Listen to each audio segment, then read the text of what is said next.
Are we ready to get started, Arnold? I believe so. Take it away, Matt. All right, welcome back, and thanks to all of you for staying with us for the full day. I was not at the meeting while this part of the event was scheduled, and so I was put in charge, a usual problem with non-attendance, but I have been, they did decide that we should cover the redistricting process, which of course is quite new this time, and I have been working with the Michigan's Redistricting Commission, including providing some educational materials like the ones that you tried out. So thanks to all of you that sent me some practice maps that we'll be able to go over and talk about some of the criteria that the Redistricting Commission is going to use.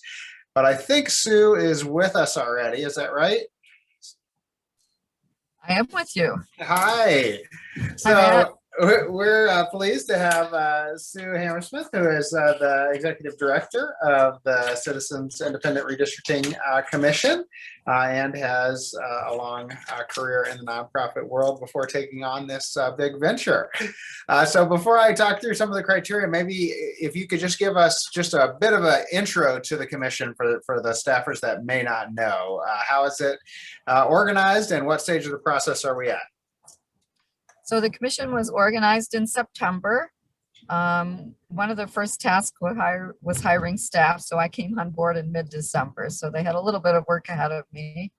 They have spent a lot of time developing their policies and procedures, getting consultants in place. So for example, the mapping consultant and the Voting Rights Act legal counsel and some public relations consultants, and with the huge staff of 3 that's working with them. So we're making progress. And what I'm really excited about is public hearings will start next week. So we're going to start gathering a lot more public comment and public input into the process, which is extremely important to carrying out our work. So that's where we are, ready to go on the road on a listening tour. And I'm really excited to be able to do that. I see magically the sites, the dates, the times are posted here. It's every Tuesday and Thursday, starting next Tuesday in Jackson and running through July 1st in Grand Rapids. So we'll be throughout the state, up in the UP. For our meeting in a couple of weeks. So, I mean, just trying to cover as much of the state as we possibly can. And I do apologize, I'm traveling. Can you hear the rain? A little bit, but I think they'll be hearing it. They hear you loud and clear. So that's good. Good. So yeah, so hopefully in your legislative districts, there's going to be one at least close by one of these hearings. So if folks call your office, they can certainly be directed towards the public hearing, and the commission will be accepting general comments as well as maps or ideas about communities of interest. So citizens can certainly participate. So I think before opening up to questions, I'll do the bit of the review of the ones that legislative staff submitted, because I want to thank those people for participating, and I want to talk a little bit about the criteria that the commission is going to be using. So here, oops, where am I? Yes. So this is just my condensed version of the commission criteria for what the maps will look like.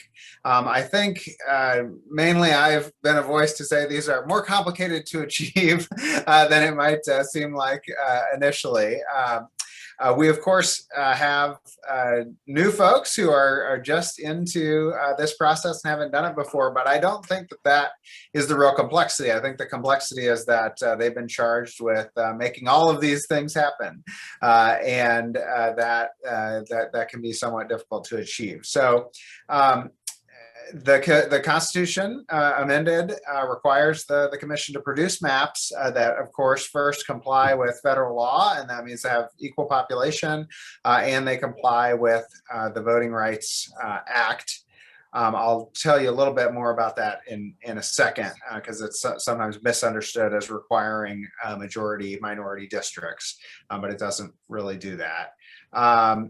Contiguity, which means that the districts are connected.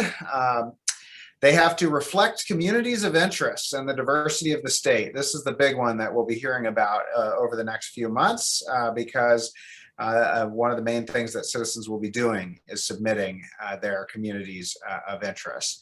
Now, this is a term that's been used in other states and does have some meaning, but it's also pretty open. It says, shared history, shared traits, shared economic interests in the examples as things that might include. But the commission is sort of treating it as something that citizens and groups will come forward to self-submit as communities of interest. And to reflect that, we don't know exactly what that piece means as well. Does it mean that they're held together completely in one district and all three sets of districts? Because remember, we're doing state house, state senate districts, and U.S. congressional districts, and how will those communities of interest present themselves, and will they all be treated equally? All those questions come up. The one that gets lots of attention in my world among people in political science and social science generally is that it's not supposed to provide an advantage to any political party, and it's supposed to use accepted measures of that favoring. Well, it turns out there's quite a few different measures and lots of different experts who have somewhat different views on that, and in particular, how you should define whether it's proportional at the statewide level. If you have 60% support for Democrats in the state, should that mean that Democrats get 60% of the seats? Should it mean more? Should it depend on where those Democrats are located? All those questions are somewhat open to the commission. This one is a real kind of change from what we have seen in the past. The commission is not supposed to favor or disfavor incumbents or candidates.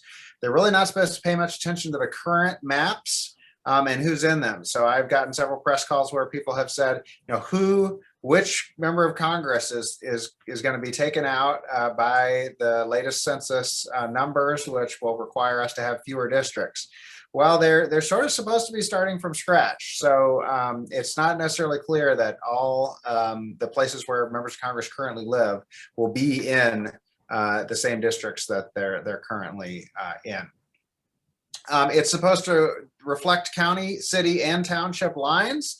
We have a lot of local government jurisdictions in Michigan, and as those of you who tried the exercise might have learned, it's pretty difficult not to cross any, but you'll see that is one of the criteria. And then finally, be reasonably compact. This actually ends up being the one that members of the public often point out. Another comment that we've had is that, why can't they just draw squares on a map, or why can't they just have a computer draw it? Why do we need individuals to draw it, and they can draw them as compactly as possible? It is a nice criterion from that perspective. We had a geographer on, for example, who's, you can define compactness in a lot of relatively straightforward ways. But keep in mind that these criteria are ordered in the Constitution, and so this is pretty far down the list of criteria. It's really at the end of the ones they're supposed to take into consideration. Now, the commission is still in a listening phase, but I'm able to sort of look ahead and tell you that some of these might have some trade-offs associated with them.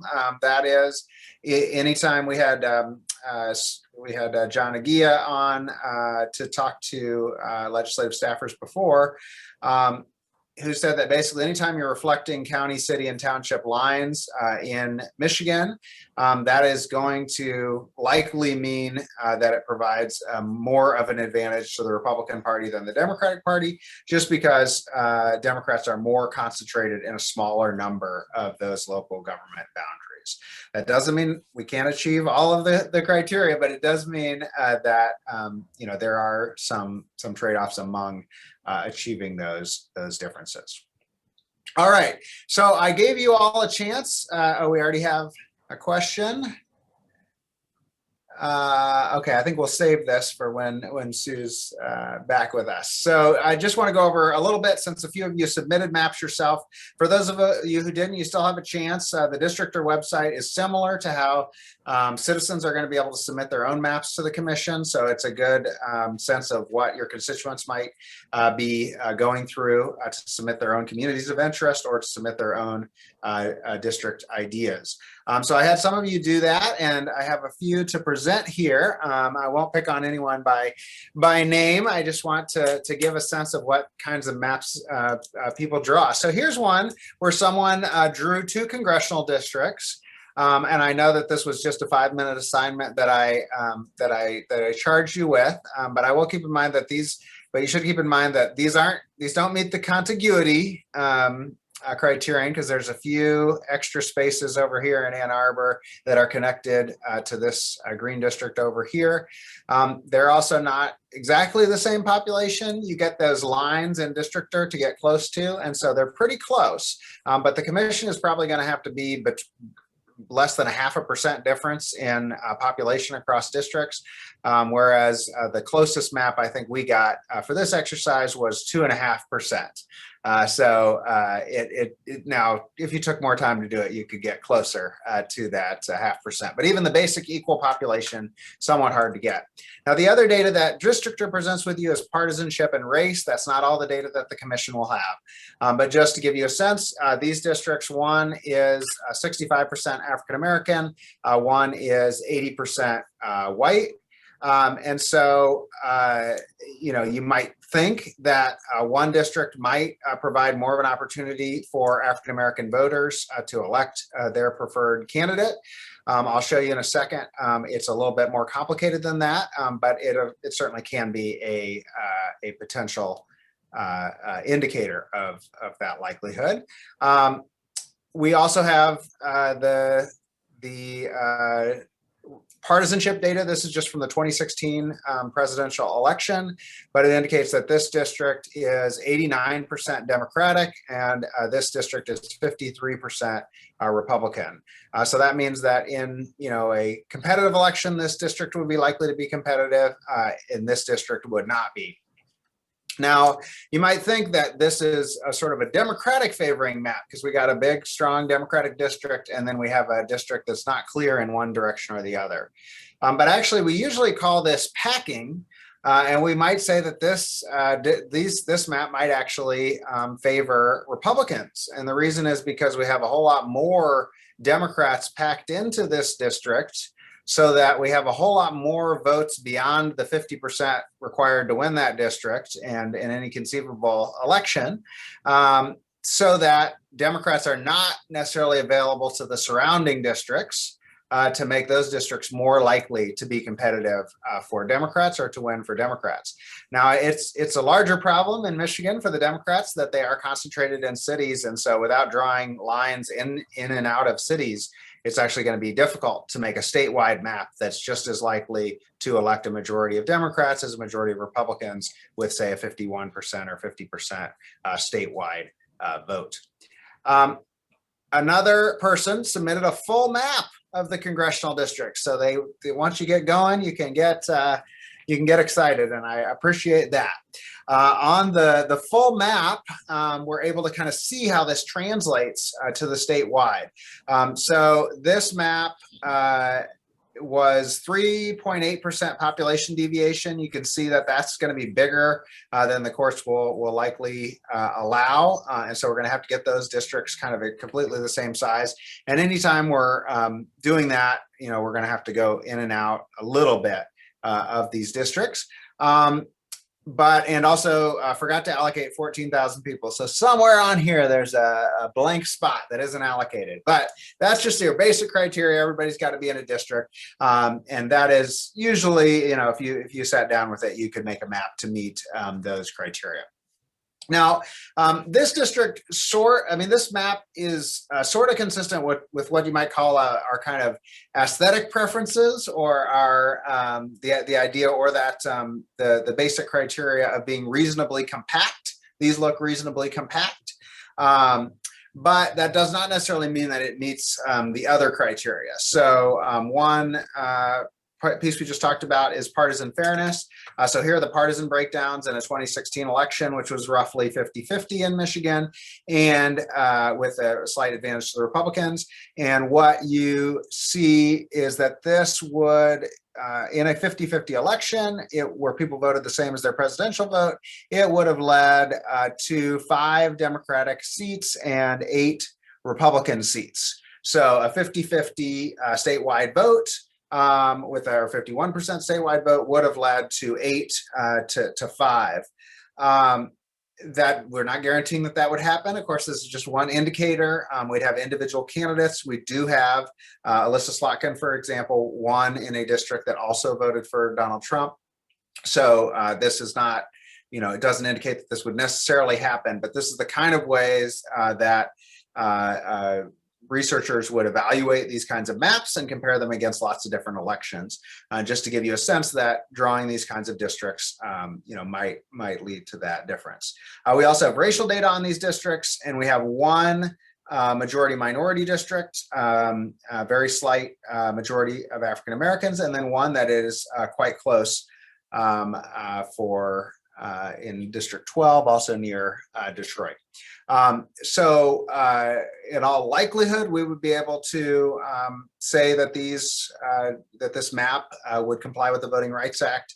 There's a 14% African-American population in the state as a whole, but I'll show you the more complicated metrics in a second for that. Some of you drew state house districts instead.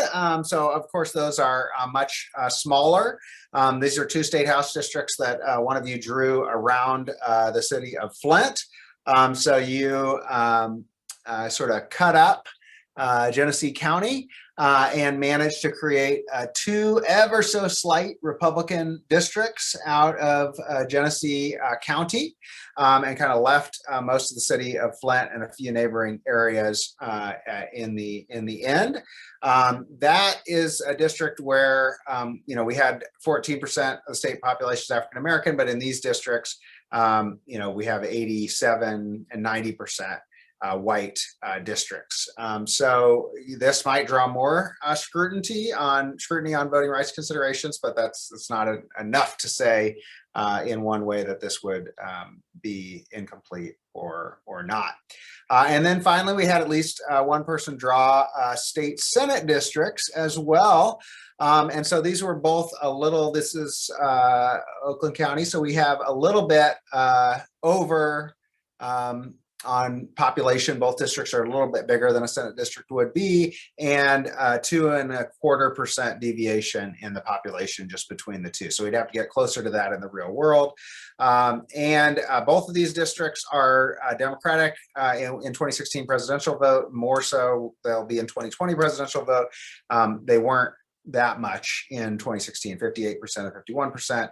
And they're both majority white districts, although one of them is less so than the other.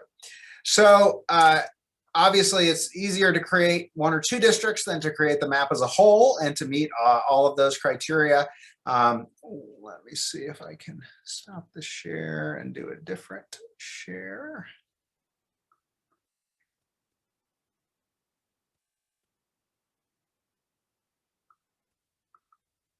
You see, yes. So this is the Districtor program, but I just wanted to show the more complicated way that the election lawyers will deal with the voting rights issue. This is data from Louisiana. We don't have the associated data from Michigan yet. But so this is just a district around this city of New Orleans that I've just drawn. And you can see that it meets population criteria. you might just look to see its percentage of African Americans. This is a district that is not a majority minority district, and whites outnumber African Americans in this district. But if you go to the sort of little Voting Rights Act tool, what it's going to tell you is we're not just looking at whether the district elects African American candidates. We're not looking at whether African Americans are majority of the district. What we're looking at is whether African Americans or any other minority group is able to elect their preferred candidate.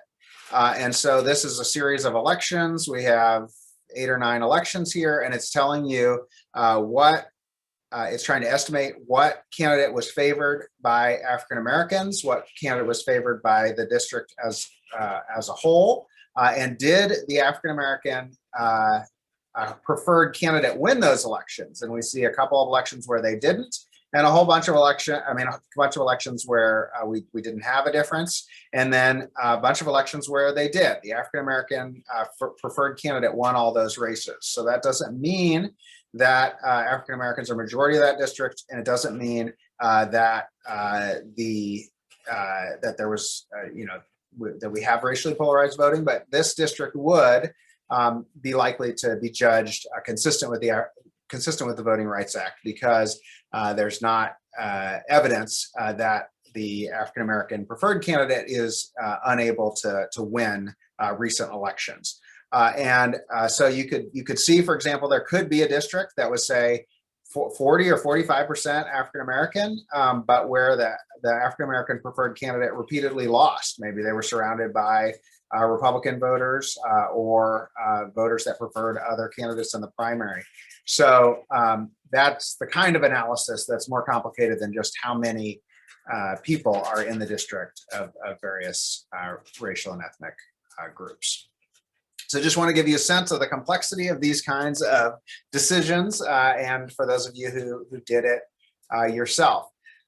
So we're now open for questions, and we have our first, but we also welcome comments, especially to those of you who tried it yourself. I want to hear kind of what came up and what you think was difficult and not difficult. So our first question is, could communities of interest be aligned by school districts? They're saying when they look at their community, people in the area align themselves with the school and the zip code. How can the commission consider those districts? So we'll answer that one first. Sue, you want to take any shot at that? Yes.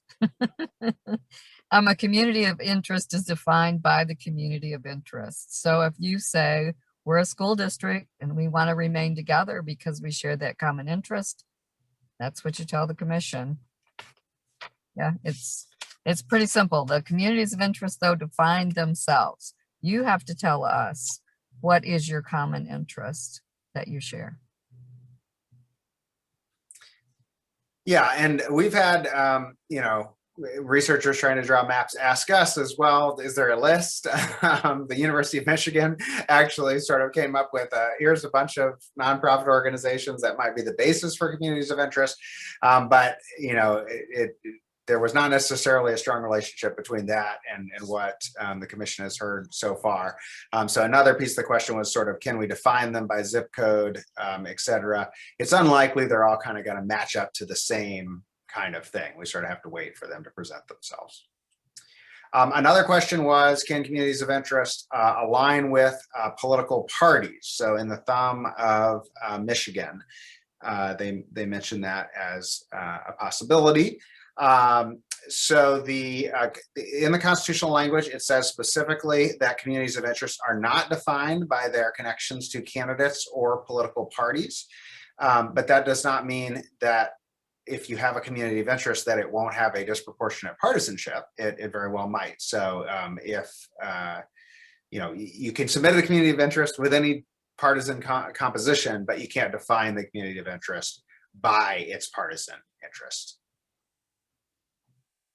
Any addition to that, Sue?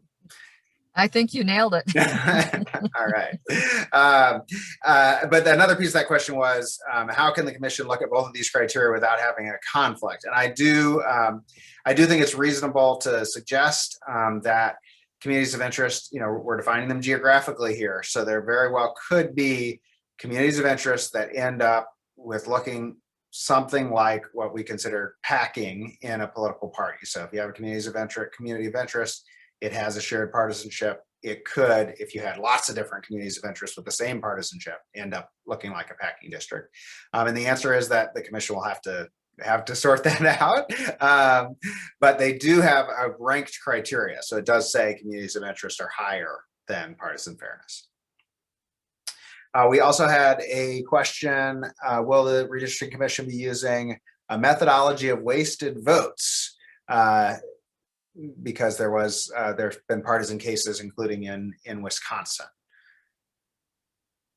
And the commission has not yet determined that, so I can't comment on, according to the Constitution, it really doesn't allow me to comment on how the commissioners are going to carry out their mapping process.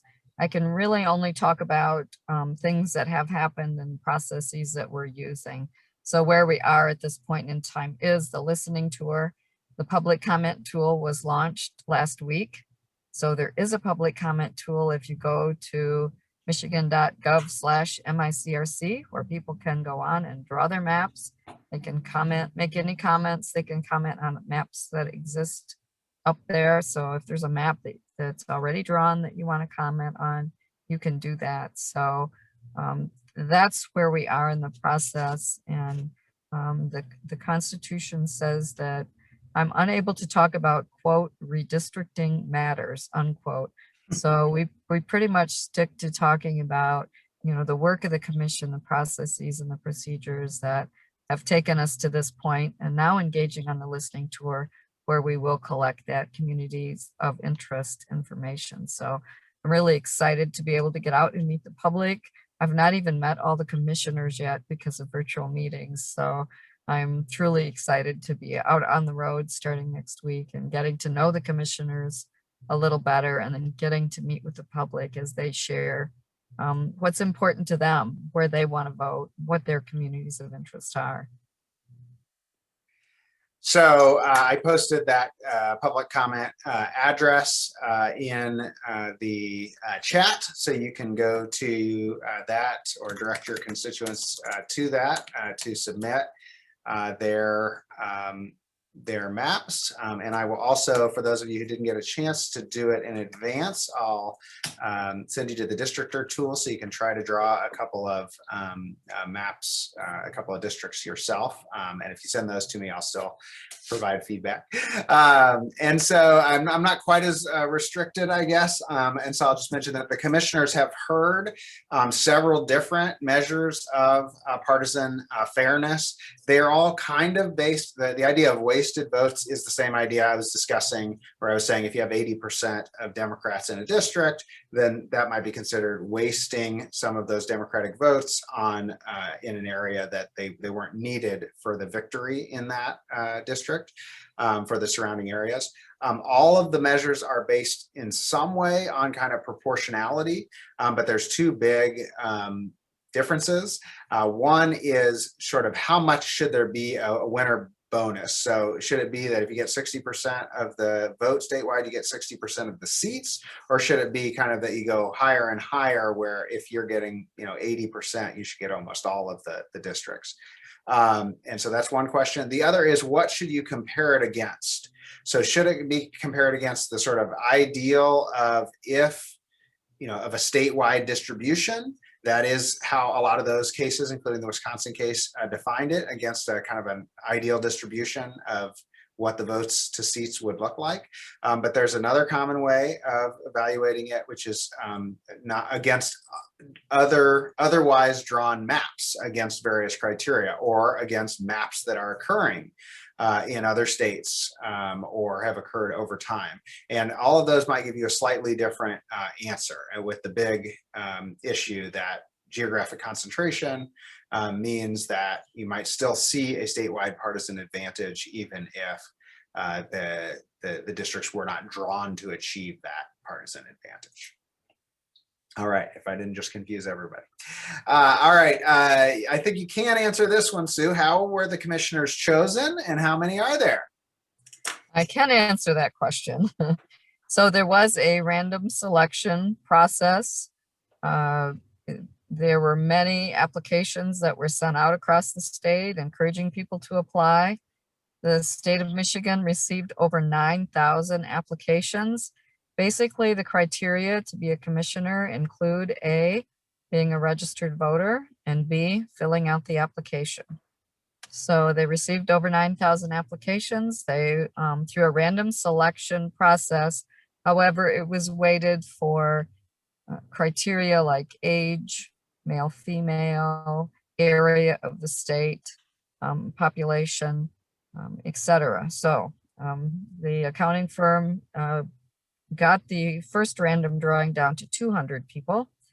Both the state Senate and state House majority and minority leaders could strike 5 of those 200 each. So 20 people were removed from the process. Then there were 180 left. From those, 4 Democrats, 4 Republicans, and 5 who didn't affiliate with either of the major parties were randomly selected to serve on the commission. And it is really amazing. We have a diverse group of people, diverse ages, different parts of the state. And interestingly enough, they also bring different skills. So skills may be in public relations and process management. We have a couple of attorneys on the commission. So it's been very interesting watching them get to know each other and work together. But I have to say that they are committed to being fair and nonpartisan, and they don't just say it, they act like it. So I'm pleased with the makeup. I'm pleased with their code of conduct and their policies that they've developed to make sure that they follow the constitutional criteria and do the best job they can for the citizens of the state of Michigan. Great, and I posted a link to the commissioners if you want to look at their bios and their original applications. You can see that, but it is an interesting group, and we also have brought to the commission on a couple of occasions some people from other state commissions, and they have been able to describe their experiences. And one of the things everyone has said, though, is that it's more difficult in the virtual world to establish those sort of cross-party and just social relationships. So I think it'll be nice to see them actually in person, get to know one another. The next question we had is, can districts have more than one county? So yes, so that is back to that.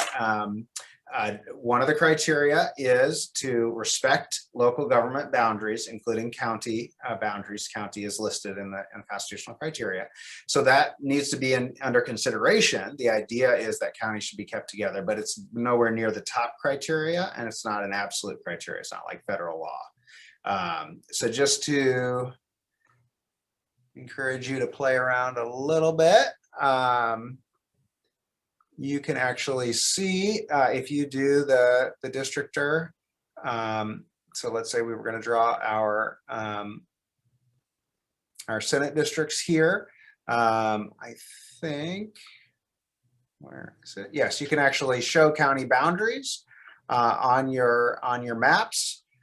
So you can go in and start drawing yourself and see, are you going to be able to get enough just in Leelanau here? Or are you going to have to cross the county boundary? And of course, you're going to have to cross the county boundary to get your Senate district. So right there, just from the population need, we have to cross that county boundary.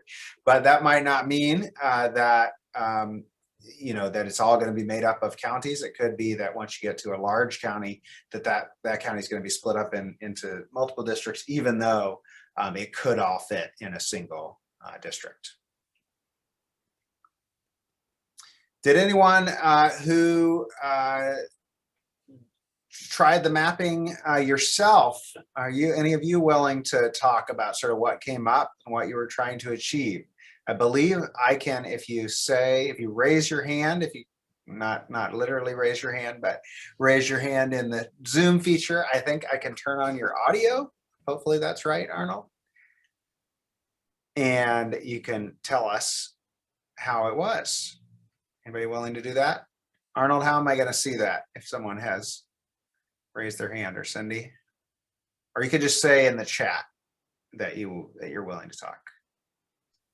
No one has their hand up right now. Okay, you're going to alert me if they do. But let me Okay. see if there's, I can call on somebody. I'm good at that. No, we won't bring that out. But if there is anybody who is willing to talk a little bit about what it was like to try, I should be able to unmute you, I guess, if it comes up. We have no brave souls. See, I convinced everyone it was a hard exercise, and they're afraid. All right, well, we can sort of try it as a group if we don't have other questions, but I'll ask a few more questions, and please put your questions in the chat. What's been most surprising so far, Sue, of this new role? Well, I hadn't thought about that. We are moving so fast. I mean, every day is an adventure, and it's you know, we're flying the airplane and building it as we go, as we say. So every day is just very busy.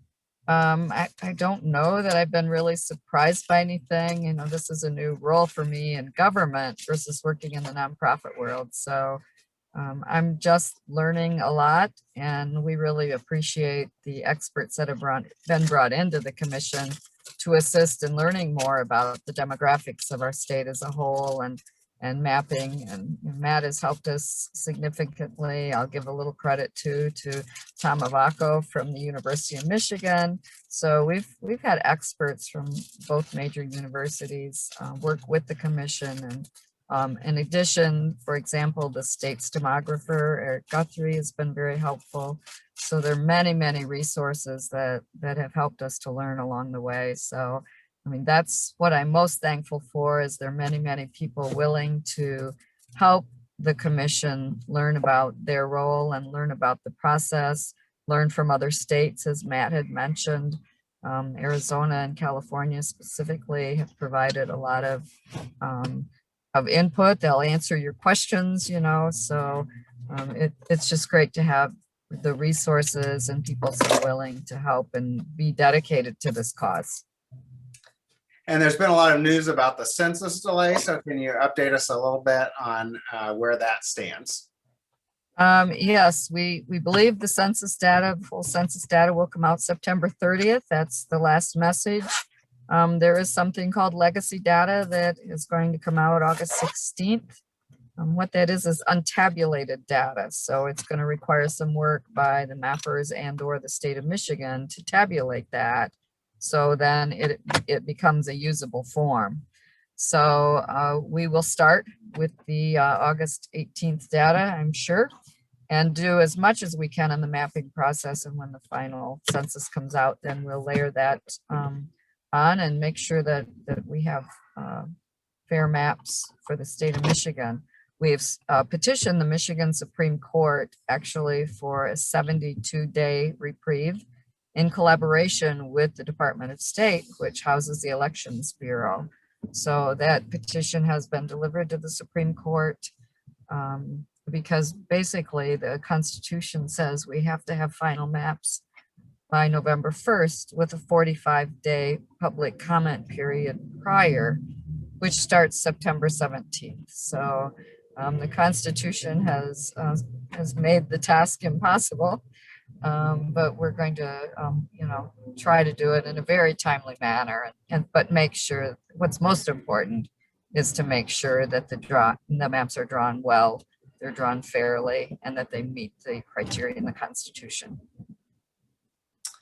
So just to reinforce that point, so the public will not only has an opportunity now to comment on the process, submit maps, submit communities of interest, but then will also have a time to comment on the maps. And so part of the timeline is to make sure that we have that full time as well.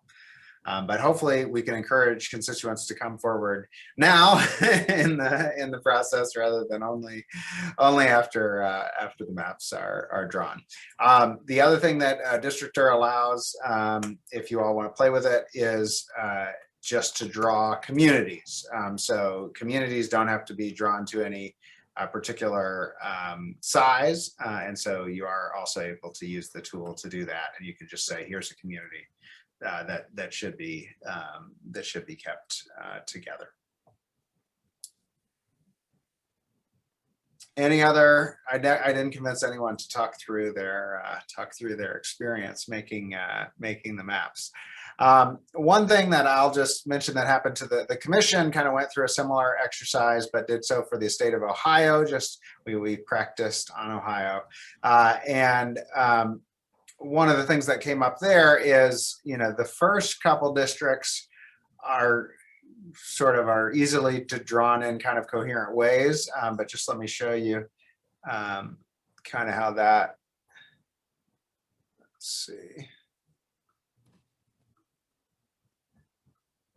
So some of the natural tendency, and this happened with some of your maps as well, is we got, your natural tendency is to say, okay, we're going to draw, we're going to draw an area around Flint, kind of moving outward from that. Then maybe we'll draw, an area here around the Bay City and the Midland Saginaw area.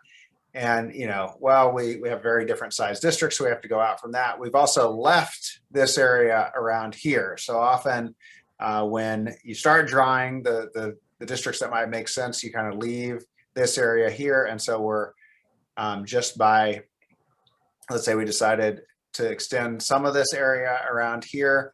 We could keep going over here in the thumb, but if we decided that didn't make sense, then we would be grouping, we might end up grouping, say, the thumb over here, because there aren't that many people who live in this section of the state. So we might end up grouping them all the way into Detroit. And then we've got, people who live in the thumb, all the way down here.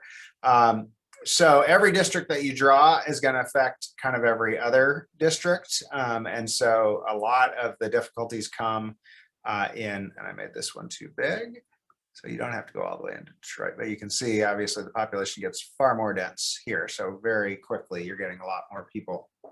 So what can start out like a somewhat, reasonably compact and fitting with our understanding of local government boundaries and of communities as they define themselves, might still get us a situation where we have a statewide map that makes less sense. And just to give you a sense of some things now, just without taking counties into much consideration, what did I do? Well, I ended up drawing this district, which isn't finished and is already splits 5 different counties, splits 6 different counties.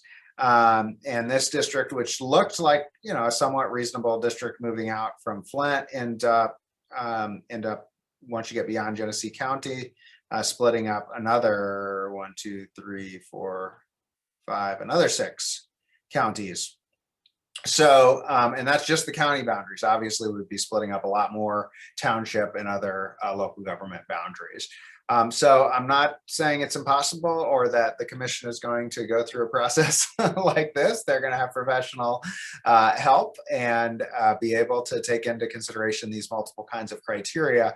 But it just, trying it yourself does give you a little bit of a sense of, well, somebody is going to be upset that they've been grouped with these people that they don't think they have a lot in common with, or that they haven't been grouped with these other people. We're ending up drawing, a district that goes across the state and leaves this part open to go into one of these districts or not.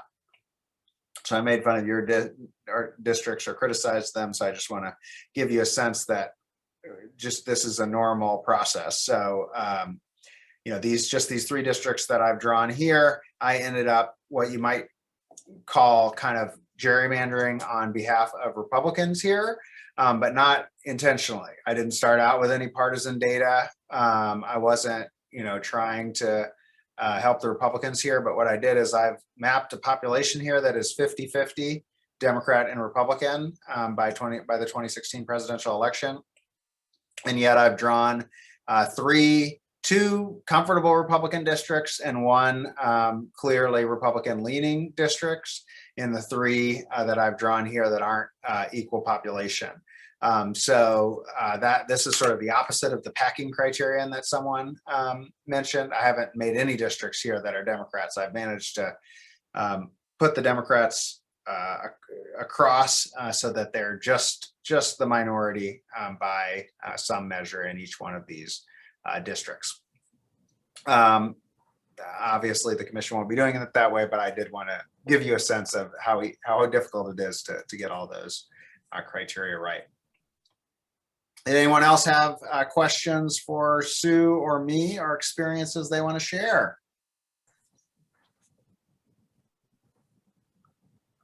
All right. Well, I will put up once again that list of where the hearings will be, so you can see where the commission will be in the near future. Hopefully, some of your constituents will be able to attend. All right, I think this is our last session for the day, so we'll be able to end a little early, but you're not quite done with your assignments because we really would like you to fill out our evaluation as well. Cindy, do you have that link that you could add in? I'll find it if Cindy does not.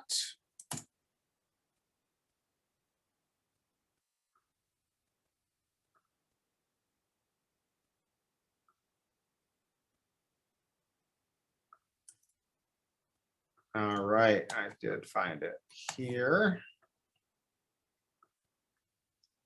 Is the evaluation. Oh, it's also on the staff training resources page that we have just added as well. And we will add the PowerPoint this morning for the budget presentation and any others that are of interest and from Paul Elam as well on that page. So thank you for sticking with us. Arnold, you have some final words to add? No, just to thank to you and Suann and Cindy for her help. And to all those who attended today. As Matt mentioned, we have resources on our resource page, and we'll be sending those links out to those who signed up to attend today as well. And so you'll get an email on Monday, also with the link, but might as well do that evaluation right now while it's fresh in your mind. We will have another legislative staff training, third later in the year, and we are hopeful that we can move to in person at some point and provide food again. So hopefully you can look forward to that. So thanks again for joining us and have a good weekend.